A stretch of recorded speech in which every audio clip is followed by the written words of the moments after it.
The Iraqis call him a national hero, but the Bible reveals him as a madman. Who was the legendary king of Babylon, Nebuchadnezzar? A legend and a mystery rolled into one in Babylon Mystery.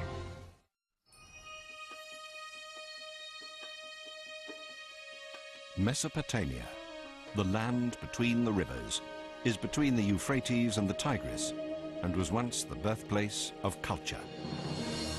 Over 2,500 years ago, a huge metropolis arose in the heart of this region, Babylon.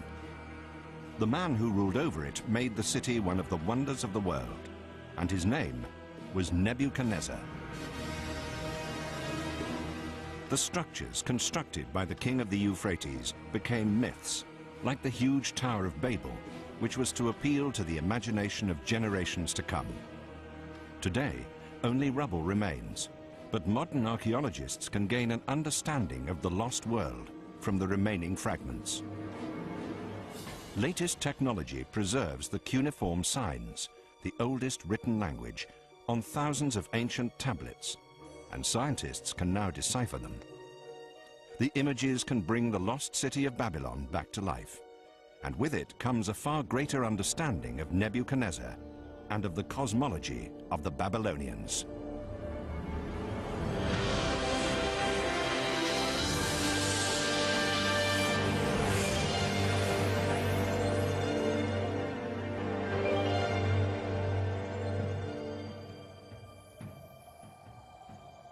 The rediscovery of Nebuchadnezzar's world began 100 years ago in Lebanon.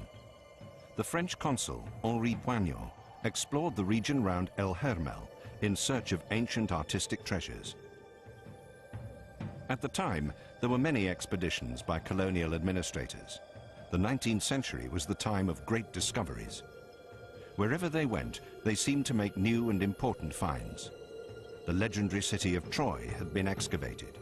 Egyptian hieroglyphics could be deciphered, and on a hot October day, Henri Poignot made a discovery that would later be acclaimed as an archaeological sensation. Poignot worked on the assumption that the vast empire of Babylon once extended to this point on the shores of the Mediterranean, and he discovered proof. On a stone wall, the portrait of a king had been chiseled out, overpowering a lion with his arm. According to the inscription, it was Nebuchadnezzar, king of Babylon. In the fading light of day, Henri Poignot managed to take a sensational photograph.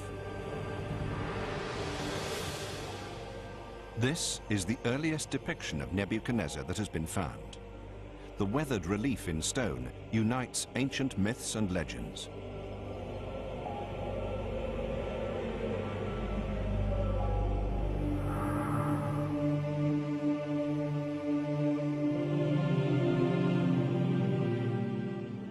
The kingdom ruled by Nebuchadnezzar benefited from the influence of the two great rivers, the Euphrates and the Tigris.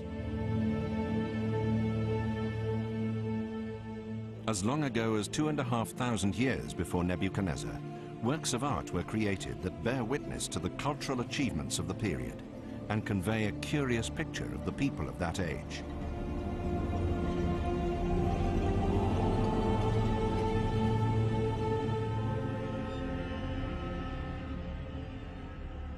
The Sumerian people created an entirely new culture heralded by a revolutionary development. The invention of cuneiform script 3,000 years before Christ and the cultural growth that resulted from the invention of a written language was to reach its pinnacle in Nebuchadnezzar's vast empire of Babylon.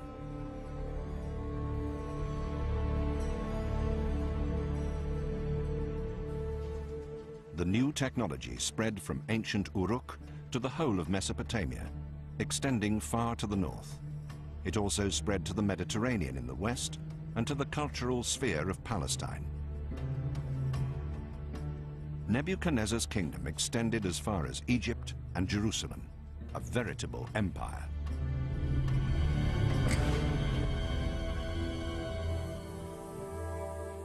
Jerusalem, the holy city of David, and ancestral home of all Jews. But 2,600 years ago, it was not the sprawling metropolis that it is today. Protected by the city walls, no more than a few thousand Jews inhabited the small area around the Temple Mount. Nebuchadnezzar was able to breach the stone circle and leveled the holy city. An ancient relief depicts the battle. The Babylonians scaled the walls of the city with the help of fortified towers. The defenders could not match the superior military technology. The invaders had metal armor, stone catapults, and carefully planned strategies. The well-thought-out plans were highly effective, along with the devastating waves of arrows fired by thousands of archers. Nebuchadnezzar used his military might to good effect. Thousands of enemies were mown down, while the survivors were taken to Babylon as prisoners of war. For the Jews, it was a terrible catastrophe, the wrath of God, and Babylon was seen as the hated site of exile, with Babel known as the hotbed of vice.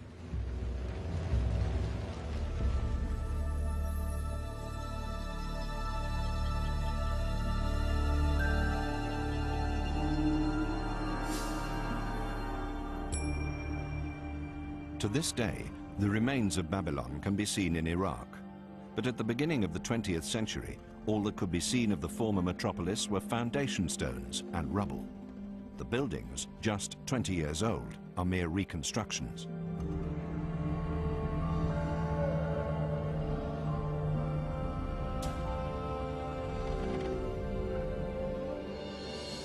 But these imaginative edifices do provide some concept of the splendor and glory of an ancient city that was home to 1 million inhabitants. The massive tiled walls of Babylon were counted among the 7 wonders of the ancient world. But it was also claimed that there was a second wonder of the world to be admired in Babylon: the hanging gardens of Princess Semiramis, said to have been the mistress of Nebuchadnezzar, though the historical truth behind this figure is also lost in the fairy tale legends that surround the city. The Greek historian Herodotus, who is believed to have visited Babylon 100 years after the death of Nebuchadnezzar, was one of many people captivated by the capital. Herodotus marveled at the legendary dimensions of the Tower of Babel, though he could only guess as to its function.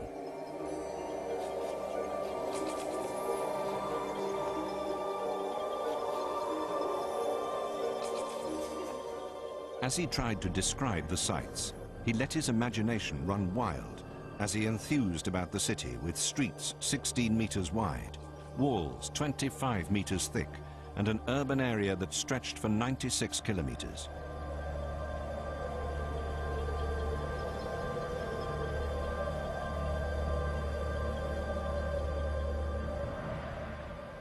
And so the metropolis on the Euphrates became the subject of fantastic legends that were passed down through the generations, until the German archaeologist Robert Koldewey decided to search for the truth at the beginning of the last century.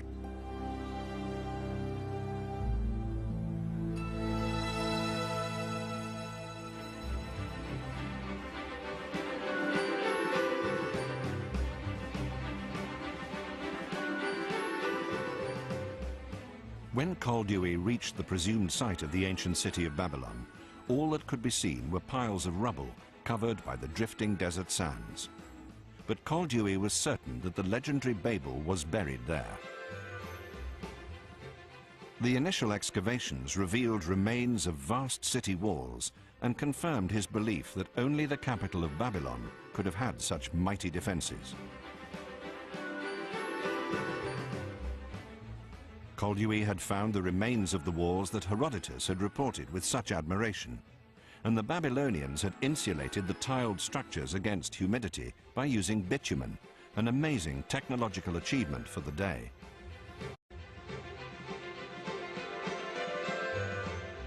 Koldewey was obsessed with the idea of excavating the whole of the legendary city.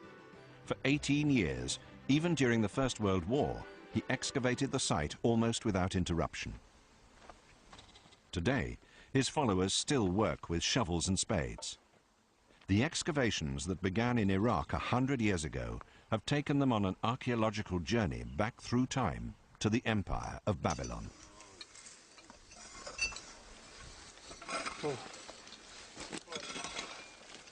In Sippar, a good 50 kilometers from Koldewey's excavations, the team have discovered a new archaeological sensation, a library from the period of Nebuchadnezzar. However, the archaeologists aren't looking for works of art or precious metals, but a far more valuable treasure, inscribed tablets. Cuneiform writing thousands of years old, recording the ideas and beliefs of Babylonians in Nebuchadnezzar's day.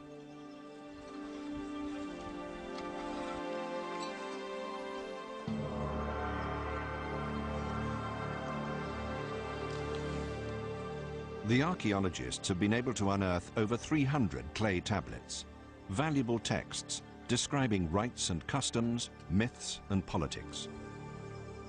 The library of Sippar is literally a treasure trove of knowledge. But first, the knowledge has to be decoded. Deciphering text like this is a race against time, as experts on cuneiform script, like Professor Sommerfeld at the Museum of Baghdad, watch the ancient clay tablets decay before their eyes. Though the clay tablets are far less susceptible to the ravages of time than parchment, as soon as they are unearthed, changes in temperature and humidity often cause the clay to crumble in a relatively short period of time. And then the accounts of life in Babylon turn to dust. The inscriptions provide detailed accounts of life in the Babylon Empire. Within the finds is a record of an event that plunged the people into fear and terror over 2,500 years ago, an eclipse of the moon.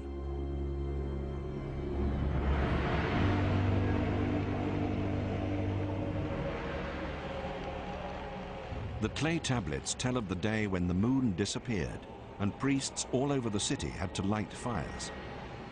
People quickly gathered in the streets and used their clothes to shield themselves from the sight as prayers and hymns filled the entire city.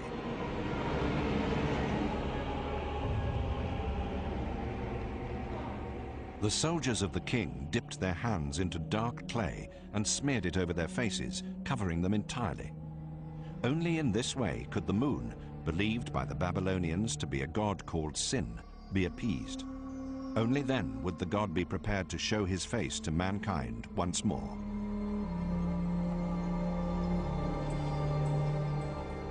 At this small museum in Iraq, Professor Walter Sommerfeld and his colleagues study the collection of clay tablets, which are full of sensational discoveries.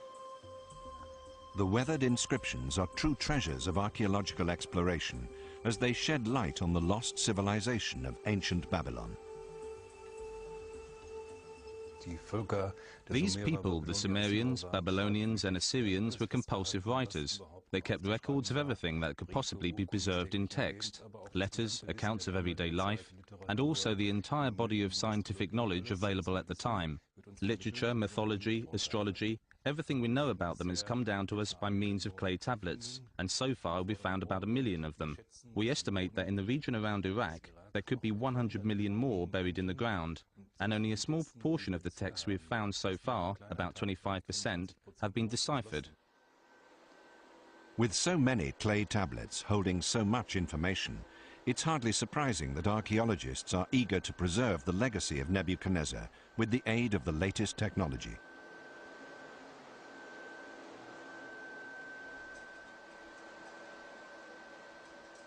The knowledge of the ancient Orient can now be preserved on glass plates forever. Using a method called holographic photography, a laser beam traces the inscription on the clay tablet.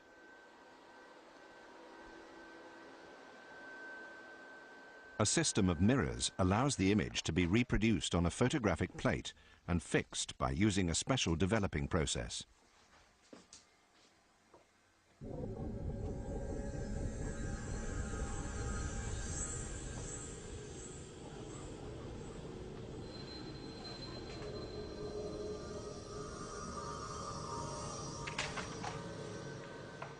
The holographic technology has been developed at the Institute of Physics of the University of Münster. The clay tablets appear on the photographic plate in 3 dimensions, so that experts can study the spatial characteristics of the cuneiform script, a vital factor when deciphering the text.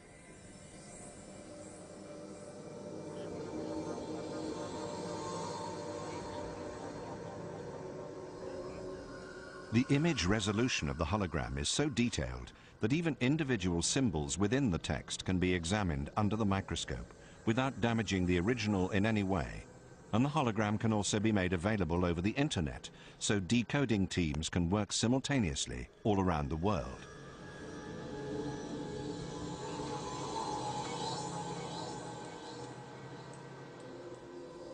The tablets with cuneiform script tell age-old stories, and now the wisdom of ancient Babylon can be presented on computer screens today.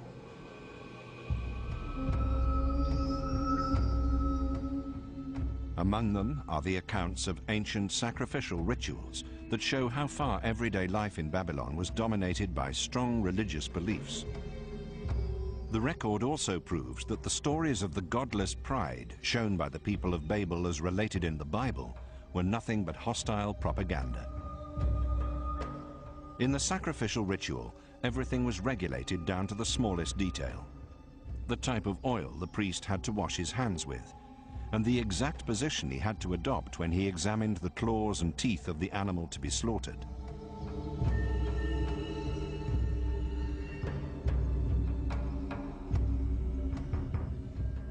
The high priest had to place a chain made of red wool and colored stones around his neck when the moon rose.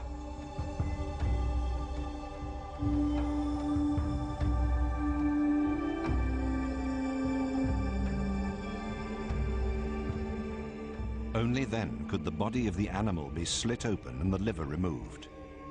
The condition of the organ indicated whether good times or bad were in store for the empire and the king. They believed that their entire future depended on how the animal's liver was interpreted. It was a divine sign.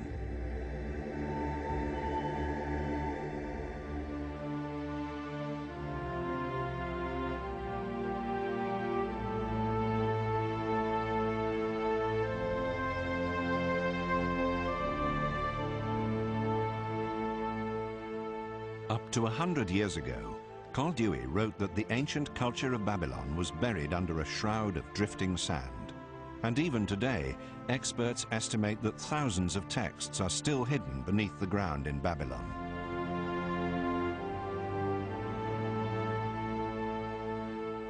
Koldewey wrote, "The ruins remind me of the prophet's curse in the Bible, and never more shall Babylon be inhabited, and nobody shall live there again." Did the biblical curse really come true? And could Koldewey have guessed that 100 years later, new methods would be developed to shed light on the mystery of Babylon, including rockets?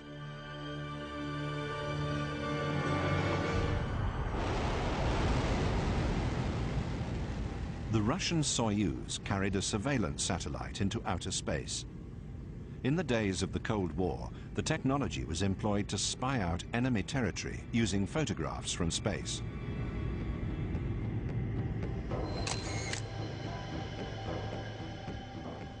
As the shuttle raced back to Earth, there were 150 satellite pictures on board.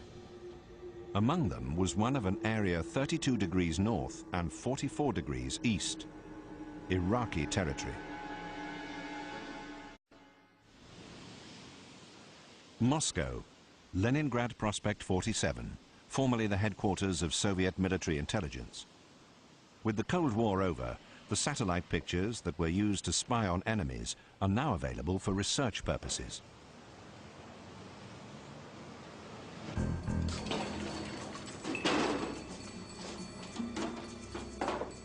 The former espionage photographs from outer space are of enormous importance to aerial archaeology. An expert can learn valuable information from these bird's-eye views.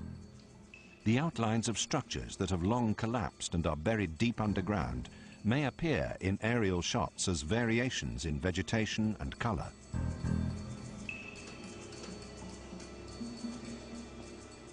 This technology has enabled archaeologists to study a small area that the satellite camera 270 kilometers away picked up: ancient Babylon. As the computer enlarges the image, the entire area of a city that has long since vanished can be seen. In the top left is the modern palace of Saddam Hussein, and to the right, the region excavated by Koldewey. The aerial image shows that only a small area of the ancient city has so far been studied by archaeologists. In fact, Nebuchadnezzar's city extended much further, as this satellite photograph shows. It was over 60 times larger than the reconstruction that can be seen today.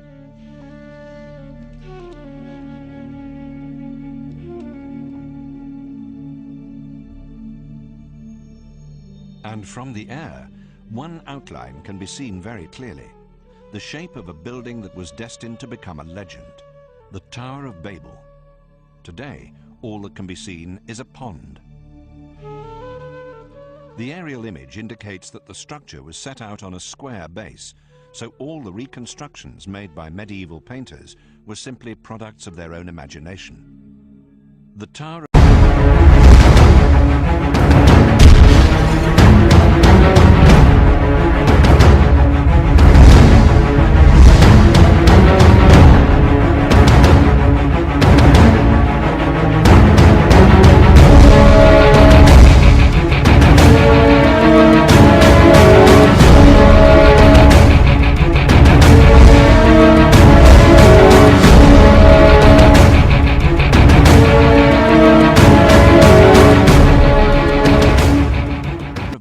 was not a round tower, but a square structure rising in stages, probably about 100 meters high. The great structure has appealed to the imagination of people throughout the ages. The Tower of Babel, more than the city itself, became a symbol of the unrestrained arrogance that came before the fall.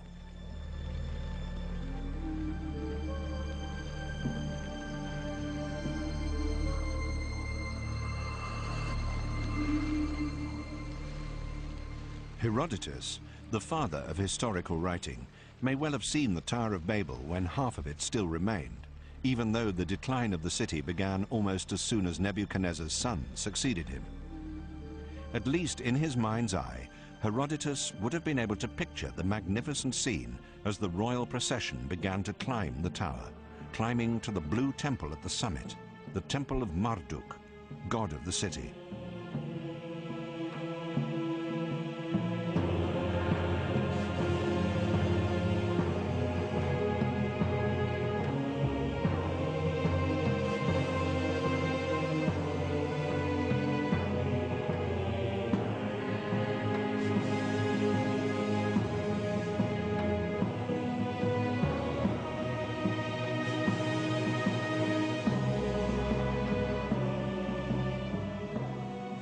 Herodotus reported that climbing to the Temple of Marduk meant climbing into the heavens and the stars, and at the top, in the highest section of the huge layered temple, was where Marduk resided.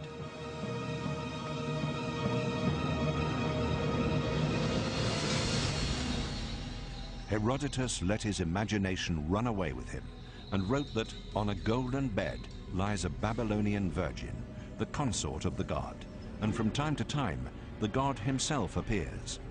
Marduk, the divine ruler, the great god of Babylon, the god who knows everything, who sees everything.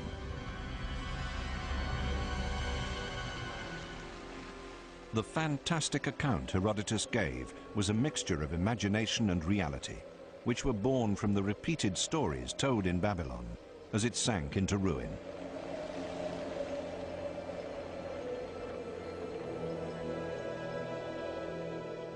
Little remains of the Babylonian temple towers today. They're just rubble. But in Borsippa, which can be seen from Babylon, the giant ruins of another tower reach up into the sky.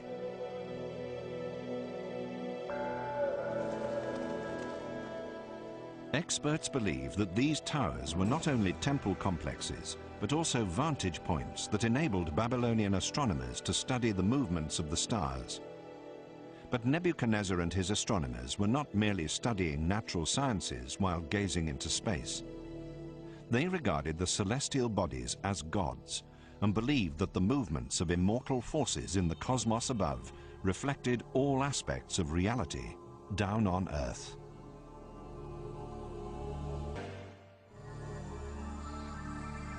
Babylon astronomers in Nebuchadnezzar's day used huge temple complexes as vantage points to study the movements of the stars. But they were not just studying natural sciences, as they believed that celestial bodies were gods, and that the behavior of the stars, sun, moon, and the 5 planets known at that time offered an insight into the future of life on Earth.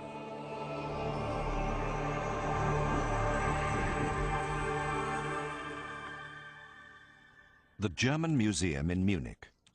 At the planetarium, the projection system can be programmed to show how the night sky would have appeared in Babylon over 2,500 years ago.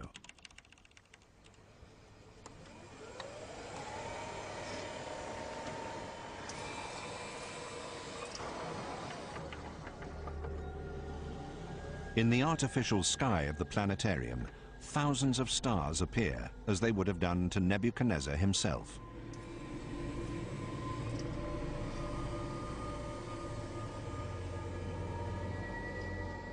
Every evening, for hundreds of years, the Babylonians studied the night sky for signs, for extraordinary occurrences, and for connections. Particular stars came to be seen as part of families, like Gemini, the twins at the gateway to heaven. It was believed that Aquarius dictated the course of all waterways on Earth. Sagittarius, half man, half horse, was a powerful ally in war and times of trouble. There was Taurus, the mythical bull, who could devastate whole cities and was particularly feared. The Babylonians invented astrology as we know it today. They divided the heavens into 12 signs of the zodiac and recorded the movements of the stars. They may even have mastered the technology behind the construction of telescopes, as suggested by this polished quartz lens. The Babylonians had a sophisticated understanding of mathematics, and geometrical tablets prove that scientists were already familiar with Pythagoras' theorem. This theorem influenced the architecture of one of Babylon's most famous structures, the Blue City Gate, dedicated to the goddess Ishtar. In his telegrams to Berlin, Koldewey praised the unique beauty of the tiles as the blue glazed bricks were packed into cases and transported to Berlin, where they were washed and sorted. The reconstruction of the Ishtar Gate began in the Museum Island of Berlin. After 2,500 years and a journey of 5,000 kilometers, the great city gate of Nebuchadnezzar was completed, and with it were many depictions of animals in a style that was very typical of Babylonian art.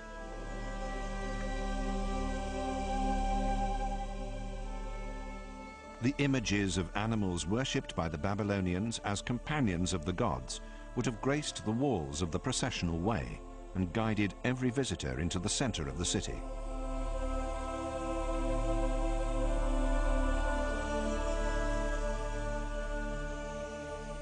And what an overwhelming impression the fresh blue tiles must have made on those who entered the City of Miracles from the heat of the desert.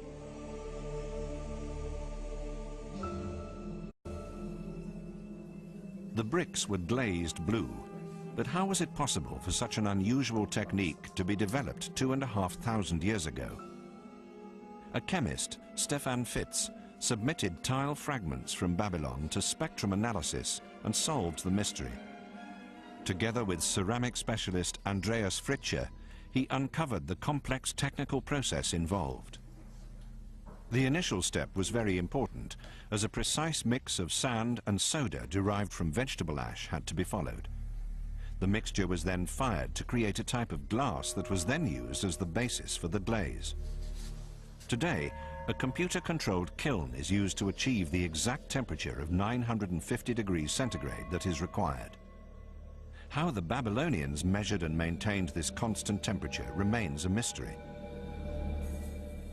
The glass was then ground into a fine powder for the next stage of the procedure.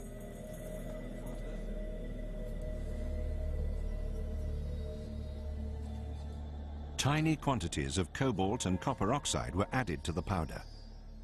The combination of the chemicals produced the distinctive brilliant blue color, But how could the ancient Babylonians have measured such extremely precise quantities of the minerals? Scientists today can only achieve the desired result by using pharmaceutical scales that are accurate to a milligram.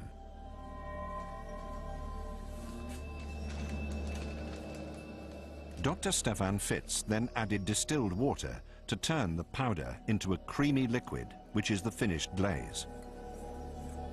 Was die Babylonier gemacht haben bei ihr. What the Babylonians achieved in constructing their buildings and decorating them was an enormous technological feat, and that also applies to the glazing they used. It wasn't just the fact that they produced this glaze.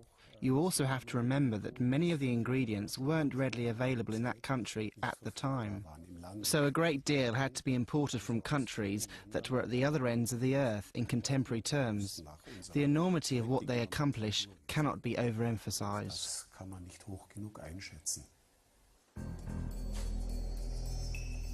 The glaze was then painted onto the brick. Finally, the object was fired again, this time for 12 hours at a constant temperature of over 1,000 degrees centigrade.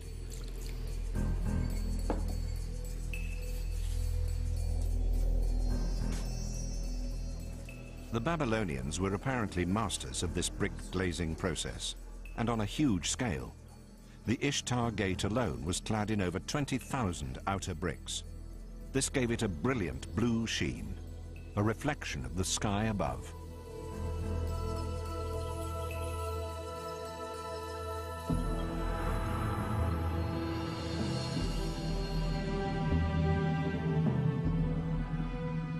The road before and after the gate was the Road of the Gods, the processional way, where the great New Year's festival was celebrated. This is known from the inscription stamped on the bricks, which read, "For the gods Marduk and Nabu, I cement the interior of the road with asphalt and fired bricks, and over this I place a powerful layer of glazing dust. May you gods be content as you wander along this way." Nebuchadnezzar had this message stamped on thousands of the tiles used.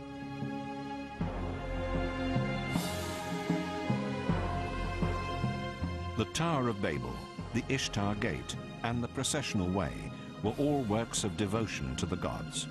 They were people's prayers immortalized in stone, and the laying of every foundation stone was also a precise ritual. All the foods that provided nourishment for life, oil, milk, beer, and dates, took on deep religious significance when the king and priests prepared the ground for a building in the sight of the gods.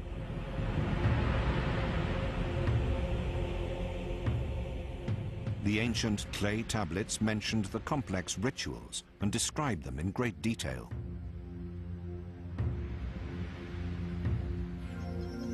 Cream, honey, and beer had to be poured over the first foundation stone as a valuable offering for the gods.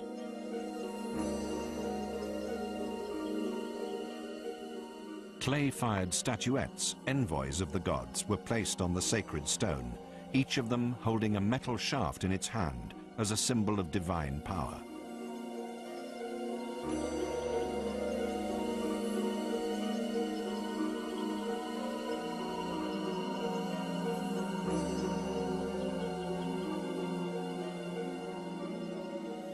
A sacrificial sheep was prepared with its mouth washed out with fragrant juniper extract to encourage the gods to look favorably upon the offering.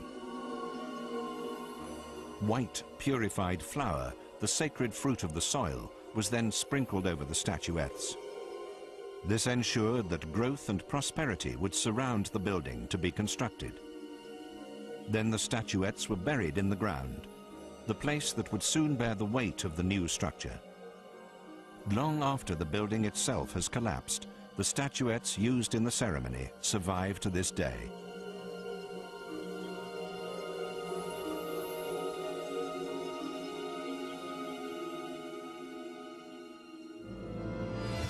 Herodotus also wrote about certain rituals, but the Greek historian apparently failed to understand their significance. Though it was so long ago, the magical culture of Babylon had collapsed in ruins many years before he journeyed to the city.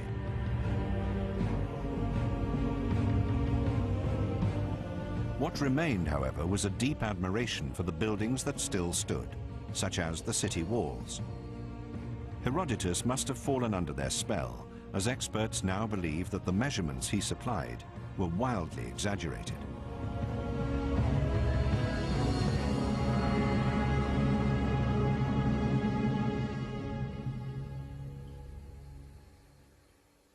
Scientists are now adopting new methods to test their theory.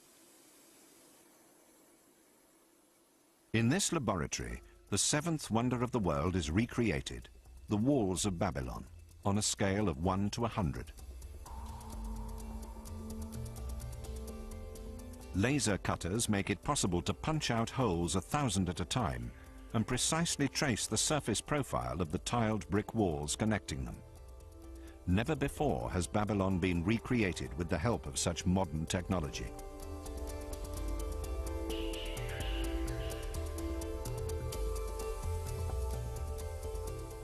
But this pioneering work is not merely being performed to produce a decorative model. It's an example of experimental archaeology, and the resulting model shows immediately that the data provided by Herodotus were not correct. When the proportions he provided are employed in the construction of the model, the number of battlements, for instance, doesn't match the length of each wall as stated.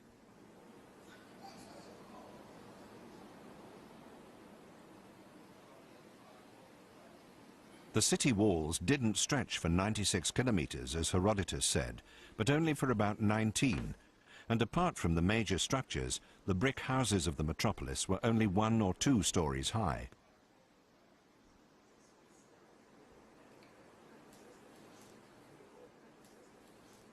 The experiment with the model illustrates that the streets followed a ground plan that cut through the houses almost at right angles.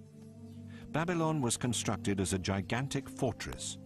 There was a 12-meter-high double wall surrounding the entire urban area. Professor Prommer and model maker Bernd Kammermeier are convinced that with the military technology available at the time, the city would have been invincible. The Babylonians, in their modest houses, would have had a feeling of absolute security and an equally powerful sense of pride in their city.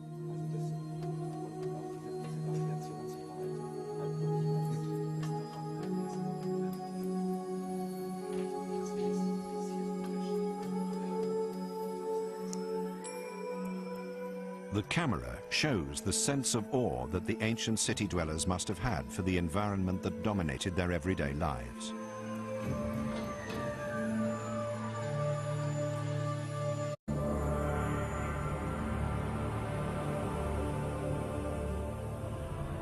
"2,500 years ago, there was nothing in the world to compare with this picture. At the time, Rome was still a village of mud huts. Constantinople didn't exist, and it would be over 2,000 years before the first house was constructed in New York. Nebuchadnezzar proudly stated, "That which no former king has done, I have achieved."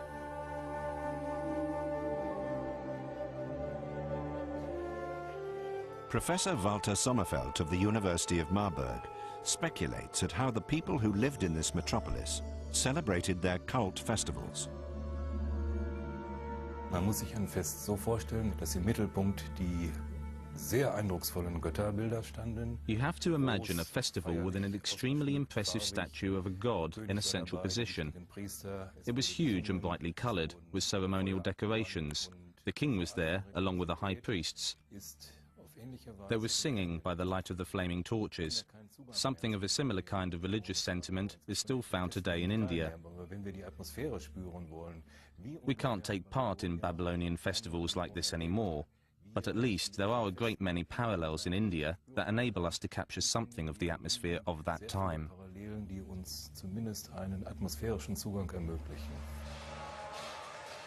The great processional way in Babylon may have resembled this. There are considerable parallels between the religious festivals celebrated each year by the people of Puri in eastern India and Nebuchadnezzar's Great New Year's Festival, an ancient religious tradition that perhaps spread from Babylon to India or the other way round.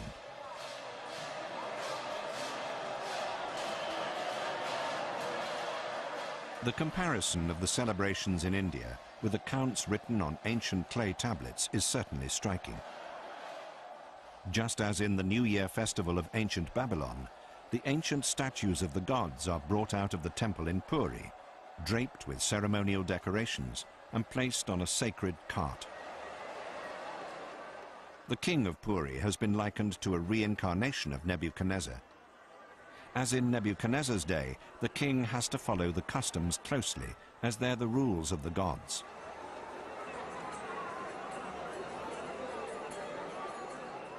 Just as Nebuchadnezzar once did, he has to clean the cart in a ritual gesture. This religious ceremony serves to legitimize his rule and to renew the bond between king, God, and the people. The entire population is caught up in the euphoric ritual.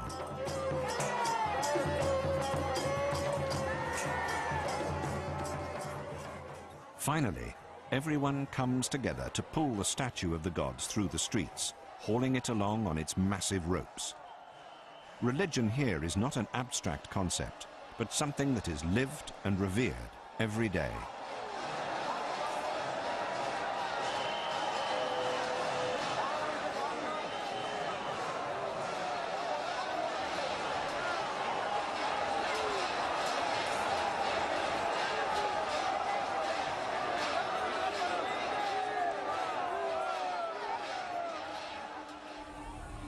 The hectic bustle of the carnival route in Puri is a modern reflection of the ancient rituals 2,500 years ago in Babylon.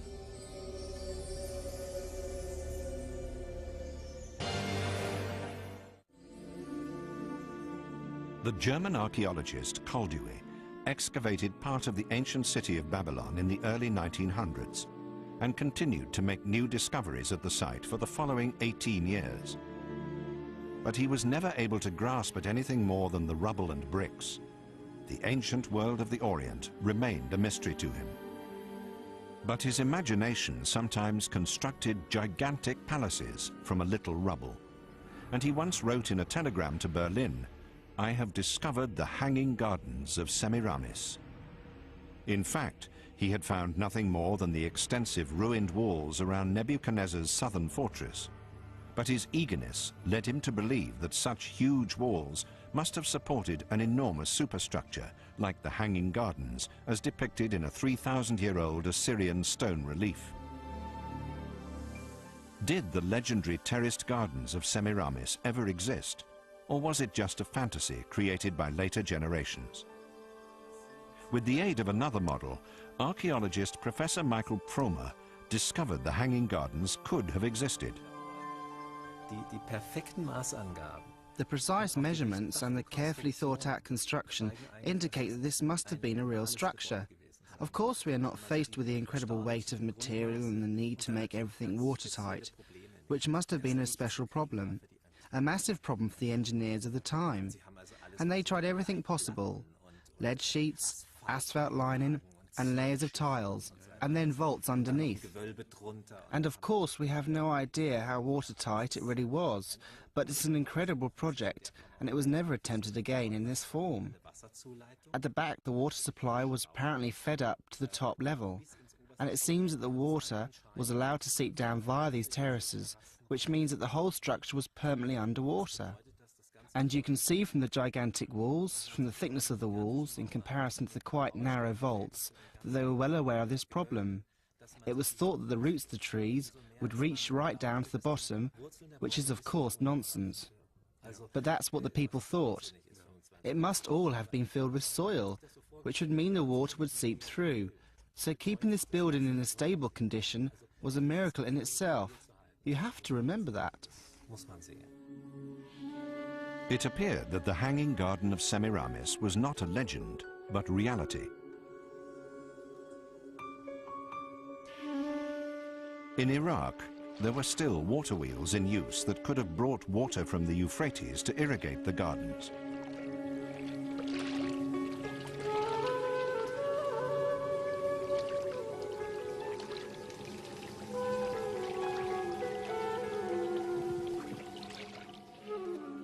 A park area of this kind must have been the crowning glory of a city like Babylon. A feature of immense prestige that may well have attracted even more admiration in the blistering heat of the Orient than the Tower of Babel, standing 100 meters high. But the figure of Princess Semiramis, with whom Nebuchadnezzar is said to have fallen in love, does not stand up to historical examination. She was just a legend.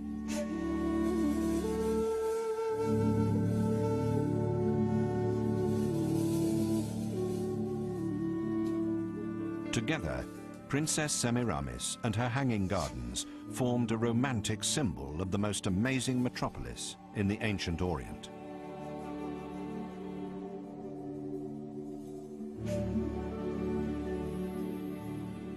Ancient Babylon was a dream city of international fame and the gateway of the gods. But it was a dream that collapsed with astonishing speed. It is perhaps the greatest tragedy that the immensely powerful city walls never really had to defend Babylon against an enemy. The reign was eroded from within. Nebuchadnezzar's successor, Nabonidus, was overthrown by his own priests. And then suddenly, Babylon was little more than a footnote in the annals of history.